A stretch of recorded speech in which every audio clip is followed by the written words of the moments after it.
Bonjour et bienvenue. Aujourd'hui, on s'attaque à un problème que beaucoup connaissent, ce petit vélo dans la tête qui n'arrête jamais de tourner. On va voir ensemble des outils très concrets, inspirés des travaux de Simo Shah, pour enfin stopper ce cycle de pensée négative.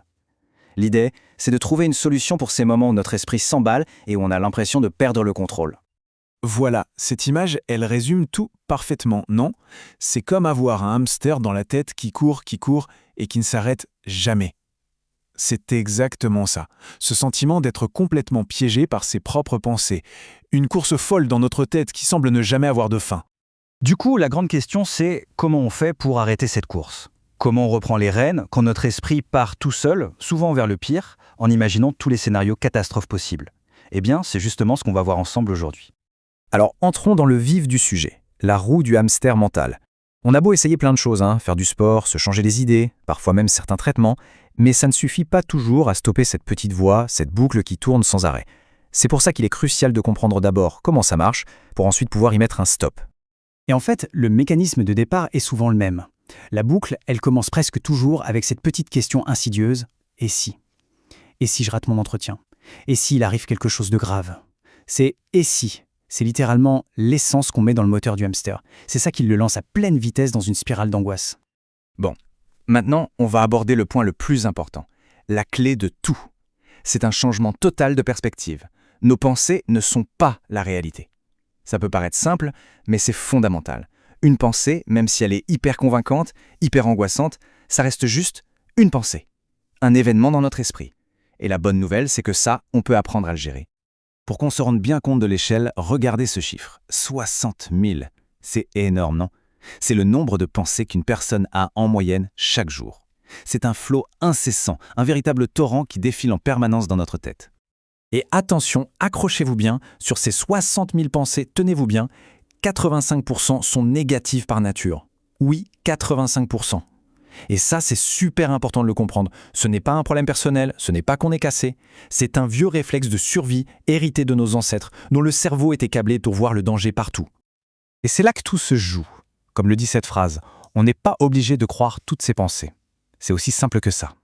Puisqu'on sait que ce ne sont pas des faits, et qu'en plus la majorité sont négatives par défaut, eh bien on a le choix. Le choix de dire non, je n'embarque pas dans ce train-là.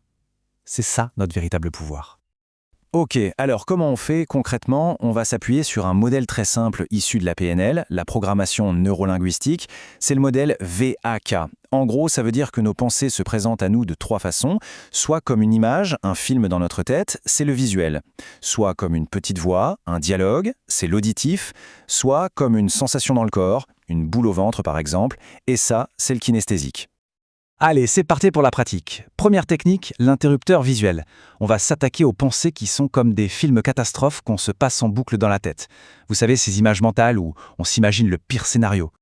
Voilà, l'idée est super bien illustrée ici. Le but, ce n'est pas d'effacer l'image, ça c'est presque impossible, mais de jouer avec, de la hacker en quelque sorte. L'image qui fait peur, elle est souvent immense, lumineuse, en couleur, hyper réaliste. Eh bien, on va prendre les commandes, on la rétrécit, on la met en noir et blanc, on baisse la luminosité, bref, on la rend tellement fade et petite qu'elle perd tout son impact. Et pour aller encore plus loin, on peut carrément la rendre ridicule. Par exemple, si c'est une personne qui nous fait peur dans cette image, on lui met une voix de canard ou un nez de clown. On transforme la scène en un cartoon un peu cheap.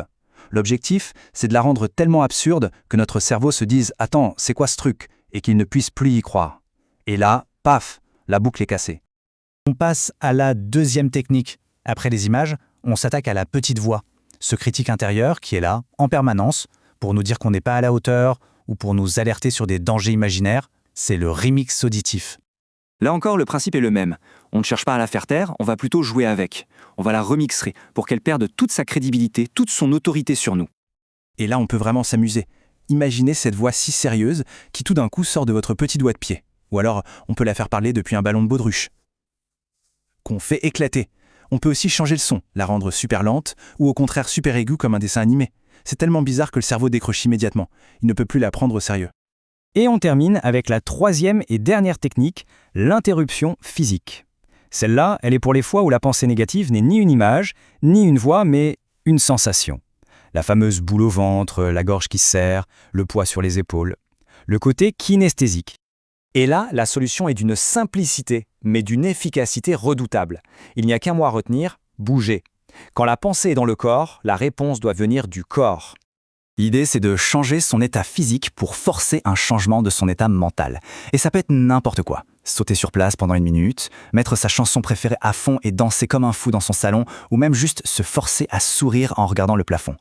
Peu importe l'action, du moment qu'elle envoie un message complètement différent au cerveau. Et pourquoi ça marche? Eh bien, c'est très simple. Comme l'explique cette phrase, le cerveau, il n'est pas capable de faire 2 choses aussi opposées en même temps. Il ne peut pas physiquement sauter de joie et en même temps maintenir une sensation d'angoisse. C'est impossible. Le mouvement gagne toujours et force l'esprit à le suivre. Donc pour résumer, on repart avec une véritable boîte à outils. 3 stratégies simples à retenir. Si la pensée négative est une image, on la modifie, on la rend ridicule. Si c'est une voix, on la remixe, on joue avec. Et si c'est une sensation dans le corps, on bouge. C'est aussi simple que ça. 3 interrupteurs pour couper le courant au hamster. Et on va finir là-dessus, avec cette question. Ce n'est pas juste une question rhétorique, c'est une invitation à passer à l'action.